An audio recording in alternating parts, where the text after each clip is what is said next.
Welcome to the bold analysis. The untamed appetite for public land is tearing Kenya Kwanza apart. And by the time we'll be getting to the general election, I think the government shall have collapsed. Yesterday, I did an analysis and I did warn you people that the country, rather the media, must pick up stories, rather allegations coming from the former Deputy President Rigathi, because Rigathi made a claim of 5 acres being hived off Ngong Forest to build an hotel for a powerful person in government. And the next day, today, another high-profile scandal of land is emerging. And this is from the county of Tana River. Tana River Senator Dunstan Mungatana is joining Rigathi Gachagua and his team in calling out Kenya Kwanza administration over fraudulent deal behind a 16th May gazette notice. And we understand that gazette notice came at night by Twist-Murkomen on what the senator is saying it is a clear land grabbing scheme. And in fact, those in power are behaving as if the country is coming to an end. The wealth accumulation rush is really putting Kenya in a mode of scrambling. As if there is a second scramble, there is a scramble for Kenya. And the country must get wary because the new spree of land scandals are emerging at a time. The public sale was actually transferred from the office of the Attorney General to the head of public service after a constitutional amendment in the National Assembly. And since this was done, critical decisions are being made without public input, with now experts fearing that the legal minds on behalf of government are not having input when these decisions are made. It is not in good taste. And in this podcast, we'll demonstrate for you the spree of land scandals. Why? Really, we needed to listen to what Rigathi said. Kindly subscribe to our channel, click the notification bell and like our videos. Thank you very much for supporting this podcast. Here we do in-depth political analysis, and that is why you need to subscribe. You'll get a perspective, and of course we give it the public discourse, the conversation that really matters at this time. And I want to show you how it started and how it's evolving so that you also see the political hypocrisy, the hypocrisy from the political class. Murkomen, the interior CS, was in Kitui late April, and he made a comment about land issues in Kitui and the bordering Tana River, and talking about how there's been a problem of land, of public land grabbing. Hili ni kwamba kwa mambo ya mashamba pia tuko na challenges kidogo ya public land, kwa sababu a lot of public land imekuwa grabbed kwa sababu ya kutokuwa na title deeds kwa administrative units, kwa ofisi za serikali, kwa shamba za serikali. Na kuna program Mheshimiwa Rais alipatia Wizara ya Mashamba kuhakikisha kwamba all this public land also imekuwa secured, kwamba it is protected, ndio isikuwe grabbed na watu binafsi.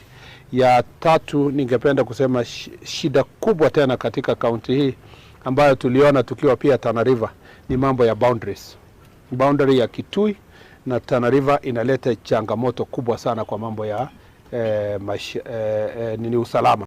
So, and of course, one thing I'm a bit curious about is his position on this. Of course, I understand he was addressing border conflicts, which did not happen there. On 16th May, there was a gazette notice from the by the Interior Docket about land hived from Tana River, hived in Tana River and Garissa counties respectively, and areas designated as protected areas allegedly handed over to NIS for construction of Masalani National Intelligence Service Campus, Masalani, Jamhuri areas, Garissa County, and Masalani National Intelligence Service Campus, Tana River County. And I will just want to show you just what is in that Gazette notice. I want us to have a look at this. Masalani, the Masalani National Intelligence, blah, blah. In exercise of the powers conferred by Section 3(1) of the Protected Areas Act, Cabinet Secretary for Interior National Administration makes the following order. The Masalani National Intelligence Service Campus Protected Area Order 2025. And now that is it. The purpose for this order and the act is prescribed authority shall be the Director General of the National Intelligence Service. Yes, it is true that maybe it is a good idea and the government knows why they are establishing National Intelligence Campus in those two areas. They could have their own reasons, which is probably a top secret, a highly guarded secret. But even with the highly guarded secret, when it is public land involved, the Constitution envisioned public participation. And let me show you. This has created a storm, and Dunstan Mungatana today actually descended on Kipchumba Murkomen, confronted the president with blows, telling them that you cannot get away with such a fraudulent deal. Waziri Kipchumba Murkomen, muheshimu katiba, muheshimu sheria, muondoe hii gazette notice ambayo mmeiweka tarehe 16 mwezi wa 5 2025. Muheshimu wananchi, hamwezi kuchukua ardhi za wananchi namna hiyo. Hata mkifanya hivi, mnafikiria hii siasa itakuwa namna gani huko? Nani atakwenda kusikiza maneno ya rais? Nani atakwenda kusikiza maneno yetu tukienda huko? Tafadhali msiharibu maneno. Wananchi wamekasirika sana. Na leo saa hii nikiwa naongea, kuna maandamano makubwa yanafanyika huko Tana River. Mimi nasema waziri, hatuombi, tunasema uondoe hii kitu. Uondoe na mfanye haki kwa wananchi wa Tana River. Iteni wananchi, kuna wazee, kuna wananchi. Mkae na wao muelezee kuna kitu gani nafanyika. Tujue kuna nini haswa mnafanya. Na kama kuna mazuri pale, county government yetu na wananchi wa pale wapate haki yao. Kuna kitu inaitwa benefit sharing. We must get the benefits of that place.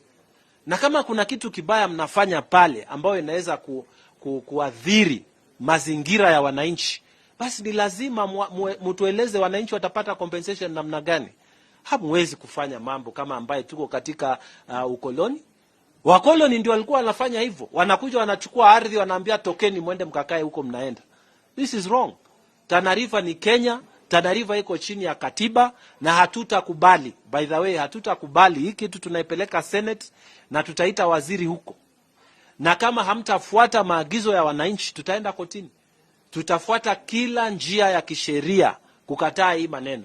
Lazima mfuate sheria. Wananchi wanataka kujua ni nini mnafanya hapo. And it is wrong. Honestly, it is wrong. How can you put a gazette notice like this? You don't define the coordinates and you just say this area now you need permission from the Director General. So which area? All the place you have taken it. Wananchi wataenda wapi? And the area is a fertile area for cultivation. Upande huu wa mashamba. Huko juu ndio watoto na vijana ambao ni mabarubaru wanaenda kujenga. Sasa mkichukua huko, wananchi ni kuishi namna gani? No, we are not going to accept Tana River to be treated like second class citizens. We are not going to accept. Na mimi ninajua hata watu wa Garissa wana complain kwa sababu watu hawajui kunaendelea nini. Why are we living in secrecy? Article 35 ya katiba yetu inasema kila kitu, we have a right to information. You don't just wake up and do things the way you do. So sisi tunasema gazette notice hii Mheshimiwa Murkomen uiondoe, na usipoiondoa tunakupeleka mbele ya Senate kwa kamati, na msiposikiza huko tutawapeleka kotini na tutasimamisha kila kitu mnafanya hivyo. Hatuwezi kukubali kuangamizwa katika hii Kenya tunaishi. Sisi ni wananchi wa Kenya.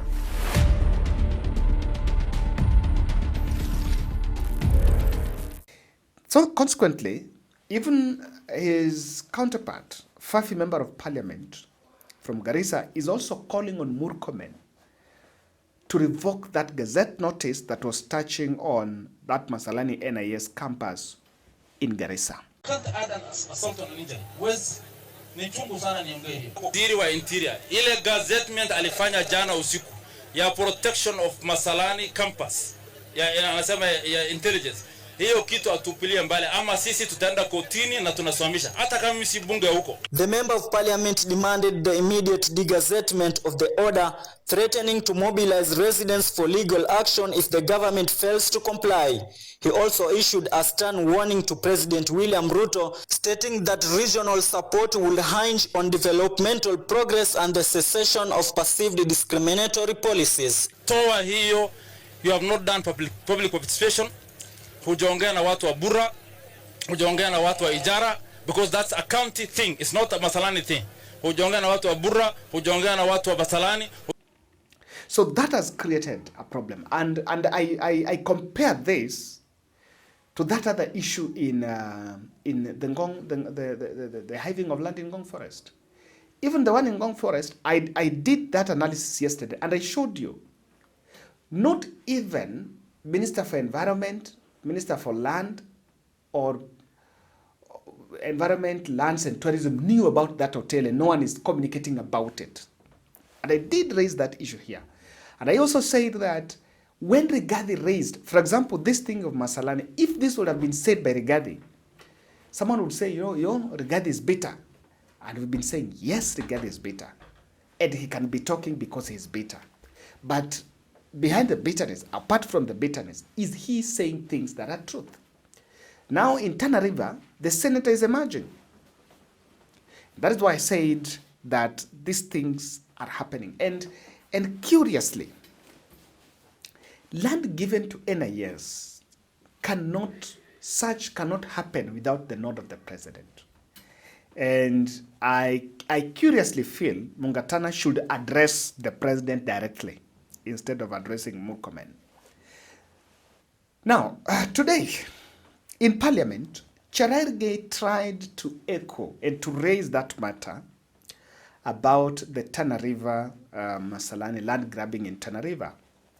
And clearly, to see how corruption fights back, Aaron Cheriot rose from his seat and had to silence Cherargei in a statement that you can clearly see he was defending Murkomen.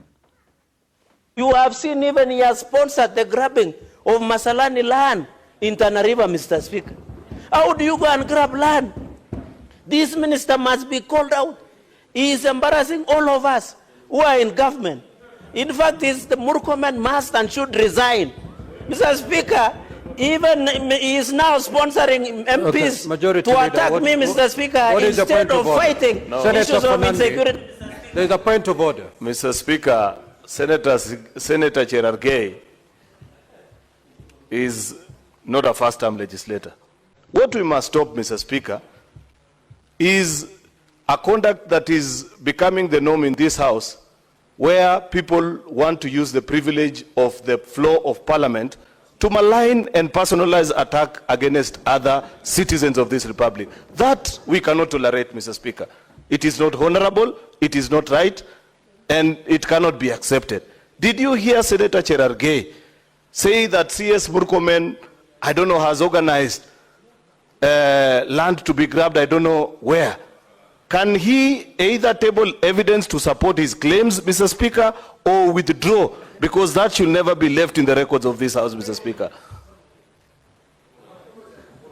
No, Yeah, and apologize, Senator Mr. Speaker, sorry, and apologize. Senator Fernandez. That is the country we live in. Now, to show you the level of hypocrisy, I want to give you an example of that one in Narok. Remember, this issue of public land grabbing, this issue has become a problem. At one point, do you remember even the president saying he's talked to some gentleman about a land, some gentleman who died in 2017? Sasa wacha mimi niwaambie, maneno ya shamba ya Chelugate tumeita Chelugate. Tumeketi chini na yeye, tumekubaliana hiyo shamba tutanunua kama serikali, alafu tugawie wale wako pale waendelee na kuishi hapo. Wage washine, mimi najua vile vile kuna watu walitoka kule kwa msitu, si ndio? Na tulikubaliana hakuna kurudi msitu tena. Si tulikubaliana namna hiyo? Ile kazi iko sasa ni vile either tutawapangia shamba mahali lingine ama tuwapatie compensation. Mambo ni mawili. Si namna hiyo? Chelugate died in June 2017. This statement has sparked a firestorm, with Chelugate's son, Moses Kipkirui, threatening legal action, and Kenya's questioning if Ruto's word can be trusted. Sisi hatujaingia msitu. Hapa ni mashamba yetu tangu zamani. Tangu mimi nimesaliwa hapa, mimi nimekaa kwa mzee hapa. Sijaenda mahali lingine. So the issue about land, hapo iko shida. Hapo iko shida. The issue, the president even said he talked to some guy who died some time back. Cheriot is asking Kanja about the investigation on killings that happened in Narok over the Kodong land, Tassel. Will carry their own cross. And I thought that was a good sign from him, meaning that then IPOA was going to swing into action, and by now we'd have known what is the identity of those officers and what action has been taken. It is now more than 3 weeks, nearly a month, actually, Mr. Speaker, since that incident happened, and there is nothing that has been said from the investigative agencies. I thought the practice is that in such a matter of great national concern, by now the country will have been updated, at least by APOA, of what is the status of investigation and when will the citizens get justice. Second, and most importantly, Mr. Speaker, there is a particular administration officer, Mr. Chubert, if I'm not wrong, because the citizens kept on mentioning that name, that was mentioned profusely and was mentioned to have participated in organizing and leading this particular exercise. And is asking the IG Kanja to explain more. But as a Senate, they are yet to maybe summon the land CS to shed more light about these land contentions in the country. Yes, and he's very right in order for Kanja to explain about the misuse of firearms, of the bullets by the police during those killings. But in the same breath, I think the Senate should also be brave enough and interrogate about the land grabbing schemes, those other land contentions. And he was playing some reverse psychology on this. I even believe that Cherargei is not just honest on pushing it, just saying for the sake of it. This issue of land has become a problem. Rigathi has been talking about it, and yesterday I didn't play for you this clip, but I think I got it today. When Sifuna raised it and said, you know, there is something about this land in Ngong Forest that is not very clear. Senator Sifuna. Speaker, allow me to make a comment on the statement that was brought by the Senator for Kajiado, the Honorable Seki.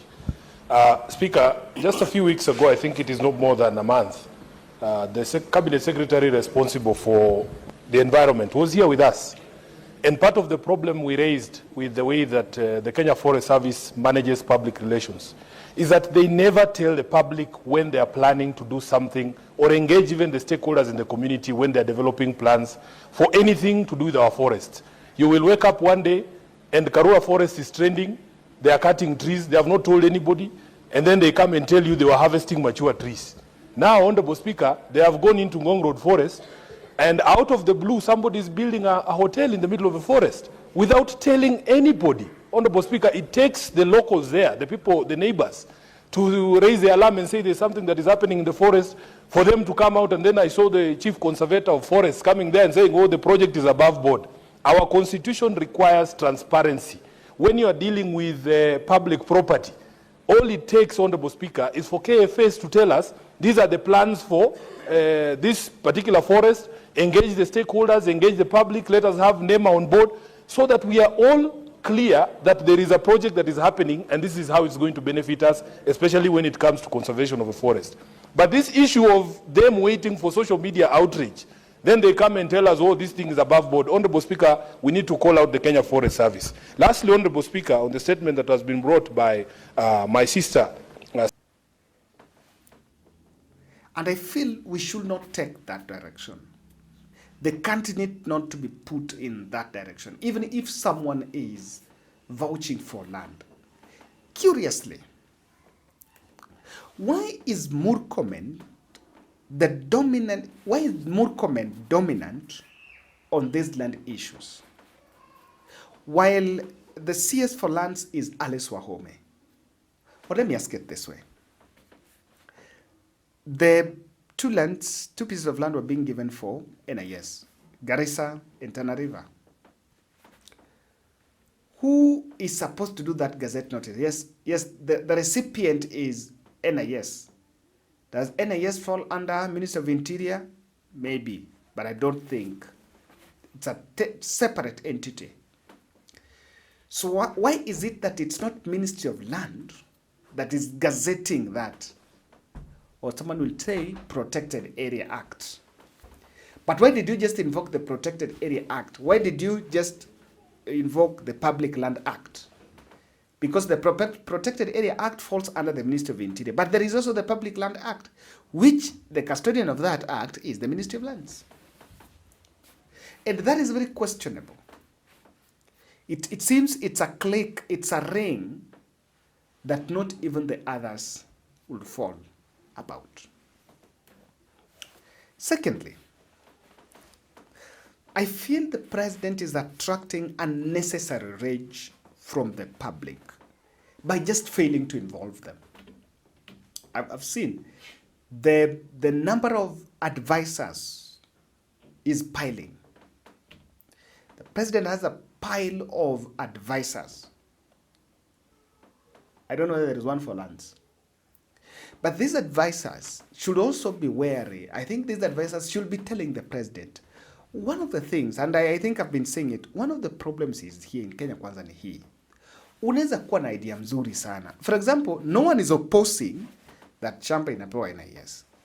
But if you do it in an opaque manner, your intention is eroded. Someone second guess you. Yeah, when you do it in a fraudulent manner, someone second guess your intention. And your intention now doesn't come clear.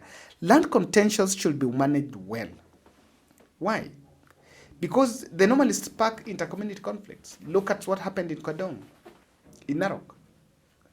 And the CS was talking about Kitui, Tana River. So even if there is a scramble for land, and I don't know why that, I don't know what's causing all that, but we are not doing it in the right manner. I believe even if it is powerful characters, they have the money, they can buy land. Yes, they can buy. You can still grab, but use the right means, but grab. Lakini sasa kuna ile yenye inafanywa na ukora na toughness and like they don't care. This to me is not the right way. It's not putting the country. It's putting the country in unnecessary. Is attracting unnecessary rage on the side of the president. And I agree with what Mungatana is saying that tutaenda kuongelea rais aje huko kwa ground. Someone is not getting it right. Thank you.